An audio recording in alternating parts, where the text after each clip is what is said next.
Hello students, today we will discuss about curl and divergence of a vector.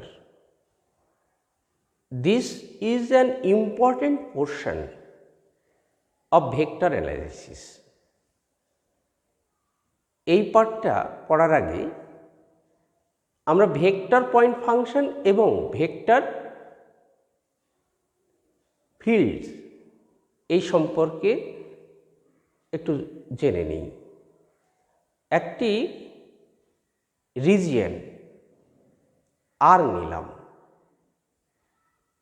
Arbitrary একটা point ওই region থেকে নেওয়া হলো, ওই পয়েন্টের উপর নির্ভরশীল আমরা একটা ভেক্টর যদি নিই, এই রকম রিজিয়নের প্রতিটি পয়েন্টের জন্য ভেক্টর আমরা নিতে থাকলাম, তাহলে ওই রিজিয়নের প্রত্যেকটা পয়েন্টের জন্য একটা ভেক্টর কালেকশন হলো, দিয়ে ভেক্টর ফাংশন তৈরি হলো। এই ভেক্টর ফাংশনটাকে ভেক্টর পয়েন্ট ফাংশন বলা হয় ওই রিজিয়নের উপরে। এই ভেক্টর পয়েন্ট ফাংশন এবং রিজিয়নের সমস্ত বিন্দুগুলোকে একত্রিতভাবে ভেক্টর ফিল্ড বলা হয়। ভেক্টর ফিল্ডের দু একটা এক্সাম্পল দিলে বুঝতে আরও সুবিধা হতে পারে। ধরো একটা ফ্লুইড, সেটা মুভিং, প্রতিটি কণা প্রতিটি অবস্থানে তাদের ভেলোসিটি আছে, অর্থাৎ একটা কণা যতগুলো অবস্থানে যাবে তত রকম ভেক্টরস পাবো, কিংবা একটা পয়েন্ট নিলাম, অনবরত ওই পয়েন্টে নতুন নতুন কণা আসবে, আর সেই নতুন কণাগুলির ভেলোসিটি এক এক রকম হবে। অর্থাৎ ভেলোসিটিটা নির্ভর করছে পয়েন্টসের উপরে। তাই velocity of a moving fluid is an example of vector field. আমরা এই সংজ্ঞাটা একবার দেখে নিই, চলো যাই। রিজিয়ন বলেছিলাম আর তার মধ্যে প্রতিটি পয়েন্টের জন্য একটি ভেক্টর এফ, দেখো কার্বন নির্ভরশীল পি এর উপরে, মিন্স বিন্দু কি আর ভেক্টর হলো কি বিন্দু পজিশন ভেক্টর, মানে এই এফ অফ পি এটাও বিন্দুর উপর নির্ভরশীল, এফ অফ আর এটাও বিন্দুর উপর নির্ভরশীল। তাহলে বিন্দুর উপর নির্ভরশীল ভেক্টর, প্রতিটি বিন্দুর জন্য এইরকম আমরা ভেক্টর পাবো। সেই কারণে আমরা এই এফ ভেক্টরটিকে একটা ফাংশন হিসেবে আমরা ধরছি, এটা একটা vector point function.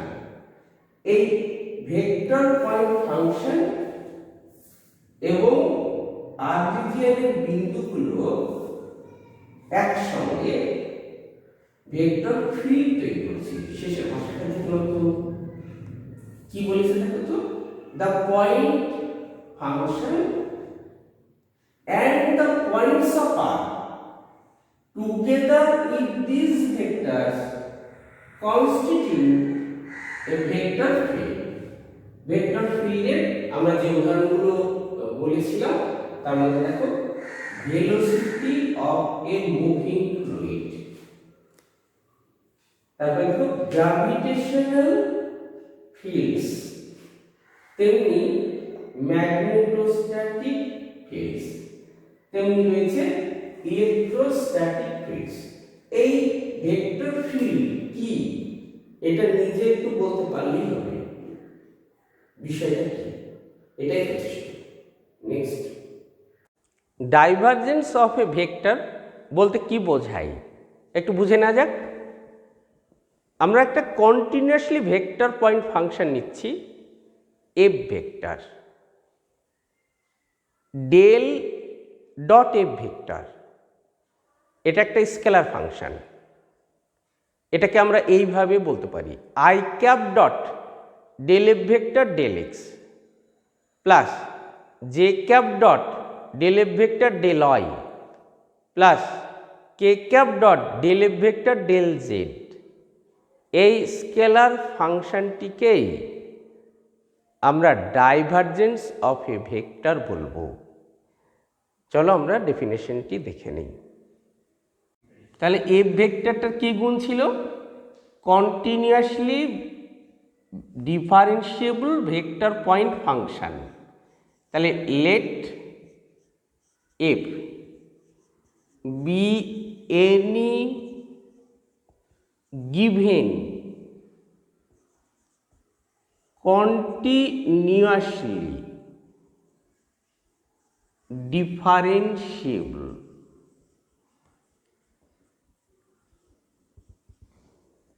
vector point function, then the scalar function কিভাবে তৈরি করেছিলাম? I cap dot del F del x plus J cap dot del F del y plus K cap dot del F del z. দেখো এইটাকে আমরা এরকমও বলেছি del dot F, অর্থাৎ এটাকে আমরা এইভাবে লিখতে পারি কিংবা এটাকে এইভাবে লিখতে পারি। তাহলে এই স্কেলার ফাংশনটি কি আমরা বলছি? ইজ কল্ড দ্য ডাইভারজেন্স কার? এফ ভেক্টরের, and it is denoted by divergence div দিয়ে এফ ভেক্টর। এবার আমরা দেখব যে এফ ভেক্টরের যদি তিনটি উপাংশ f1, f2 এবং f3 নিই, তাহলে ডাইভারজেন্স অফ এফ ভেক্টরের কি এক্সপ্রেশন পাবো দেখে নেওয়া যাক। If F vector is equal to f1 i cap plus f2 j cap plus f3 k cap, then i cap dot del F del x plus J cap dot del F del y plus K cap dot del F del Z is equal to del F del x. তাহলে আমরা F ভেক্টরটা আমরা জানি, এখান থেকে del F del x নির্ণয় করতে পারবো, অর্থাৎ i cap del F one del x i cap del F two del x J cap del F three del x K cap plus J cap. আবার এফ ভেক্টরটা আমরা এখানে লিখব, তাহলে ওয়াই এর সাপেক্ষে partial derivative del F one del Y I cap del F two del y j cap del F three del Y K cap plus K cap. এবার z এর সাপেক্ষে partial derivative del F one del Z I cap del F two del Z J cap plus del F three del Z k cap is equal to del F one del x, বাকিগুলি 0 হয়ে গেল। তাহলে এইখানে j cap dot j cap শুধু এই টার্মটি থাকবে। তাহলে del F two del y plus last term থেকে পাচ্ছি এই। তাহলে এটা হলো ডাইভারজেন্স। কার ডাইভারজেন্স? তাহলে divergence of F vector is equal to আমরা পেলাম del F one del x plus del F two del y plus del F three del z. তাহলে এই রেজাল্টটা আমাদের মনে রাখতে হবে। আর কি মনে রাখতে হবে? ডেফিনেশনে এটা পুরোটাই আমরা মনে রাখব। আর অঙ্ক কষার জন্য এবং থিওরেমের জন্য এই রেজাল্টটিও আমাদের প্রয়োজন। তাহলে তিনটি ফর্ম, একটা এইরকম, একটা ডেল ডটের, আর একটা হচ্ছে এইরকম আকার। এই তিনটি পার্টি আমাদের মনে রাখতে হবে। আমরা এরপরে কার্লের ডেফিনিশনে যাব।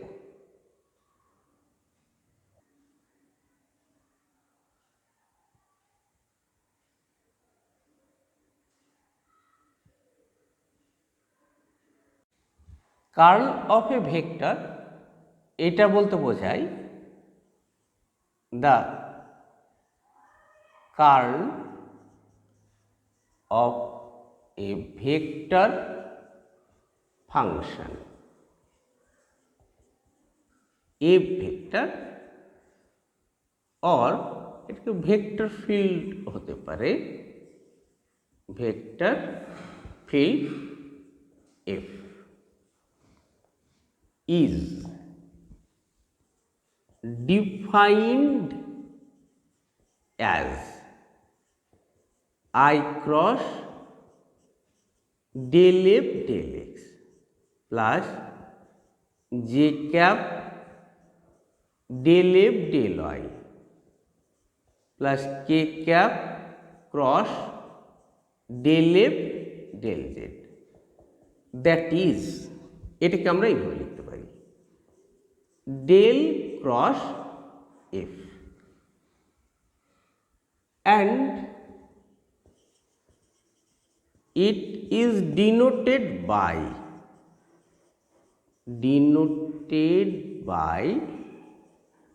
কার্ল এফ অথবা রোটেশনের rod F.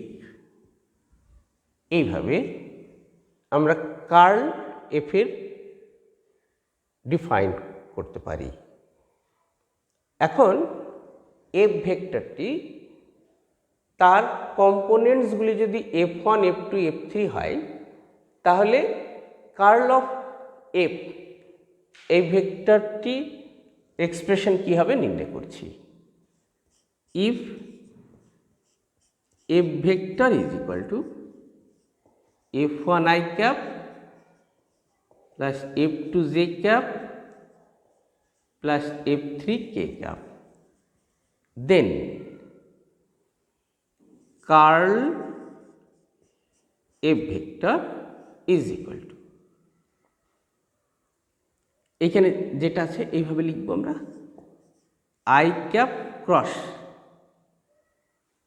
del f del x plus j cap cross del f del y plus k cap cross del f del z is equal to i cap cross, এখানে এফ ভেক্টরকে X এর সাপেক্ষে partial derivative, তাহলে I cap del F one del x plus J cap del F two del x plus K cap del F three del x plus J cap cross. এবার del F del I, I cap del F one del I plus J cap del F two del I plus K cap del F three del I plus K cap cross I cap del F one del Z plus J cap del F two del Z plus K cap del F three del Z is equal to, simplify করা যাক, I cap cross I cap zero vector হয়ে গেল, I cap cross K cap, তাহলে del F two del x K cap, I cap cross K cap, তাহলে এইটাকে আমরা এইভাবে লিখি আই জে কে, দেখো এই সাইকেল অনুযায়ী পজিটিভ না, অ্যান্টি ক্লকওয়াইজ, আমার এখানে কি রয়েছে আই ক্রস কে আছে, তাহলে নেগেটিভ হবে, মাইনাস তাহলে del F three del x J cap, চলে আসে এখানে J cap cross I cap, এটা নেগেটিভ হচ্ছে, K cap del F one del Y কে ক্যাপ, এটা জিরো হয়ে গেল, আর J cap cross K cap এটা হয়ে গেল del F three del Y I cap, এখানে চলে আসি কে ক্রস আই প্লাস হয়ে যাবে del F one del Z J cap, আর কে ক্রস জে এটা নেগেটিভ হবে, minus del F two del Z K cross J আছে, তাহলে এটা আই ক্যাপ হলো, সাজিয়ে নিই আমরা, দেখো দুই জায়গায় আই ক্যাপ রয়েছে না, তাহলে del F three del Y minus del F two del Z I cap plus, এবার জে ক্যাপে আসি, del F three del Y minus del F three del x J cap, আচ্ছা জে ক্যাপটা কি ঠিক লেখা হলো, এটা del F one del Z,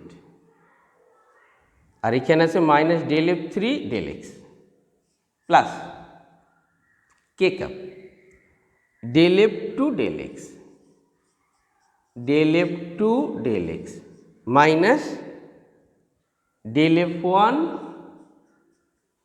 del Y K cap is equal to, আমরা ডিটারমিনেন্ট আকারে লিখতে পারবো I J K del del x del del Y del del Z F one F two F three, দেখো তো del F three del Y minus del F two del Z I cap, J ক্যাপে আসি, del F one del Z minus del F three del x J cap, কে cap দেখো del F two del X minus del F one del Y কে cap, আচ্ছা এইটাকেই আমরা del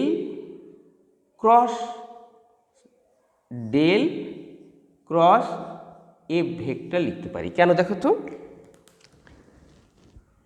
del vector cross F vector, এরকম করে ভাবো এটা cross vector তাই I J K হবে, আর ডেল ভেক্টর যে অপারেটর সেটা del del x del del Y del del Z, F vector মানে F one F two F three, আমরা এইখান থেকে সরাসরি এটা লিখতে পারলাম, কিন্তু আমরা একটু ক্যালকুলেশনটা দেখে নিলাম যে এই রেজাল্ট আর এই রেজাল্ট সেম কিনা সেটা আমাদের যাচাই করা হলো।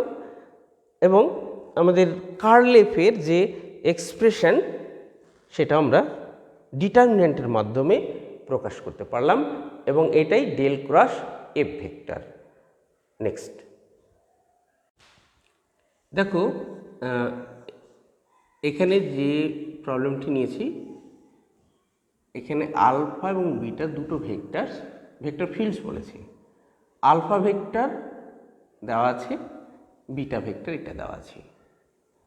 আমাকে প্রমাণ করতে হবে curl beta vector is equal to alpha vector. সুতরাং কার্ল বিটা ভেক্টরের ডেফিনেশন আমরা যেটা শিখেছি, ডেফিনেশন থেকে আমরা এরকম লিখতে পারি, তাহলে I cap j cap K cap আর del del x del del Y del del z. Beta vector তার কম্পোনেন্টসগুলি হলো 0x² xz plus y² is equal to, এর উপরে পার্শিয়াল ডেরিভেটিভ y সাপেক্ষে, এখানে দেখো 2y হবে আর x² z এর সাপেক্ষে, তাহলে 0 হয়ে গেল। তাহলে 2y i ক্যাপ হলো জে ক্যাপের জন্য। দেখো এটা 0 হয়েই আছে x এর সাপেক্ষে, তাহলে শুধু z হবে, অর্থাৎ মাইনাস জেড জে ক্যাপ। আর এখানে 2x হলো শুধু 2x কে ক্যাপ। দেখো এই ভেক্টরটি আলফা বলা আছে, তাহলে is equal to alpha vector. তাহলে এটা প্রমাণ হয়ে গেল, প্রুভড।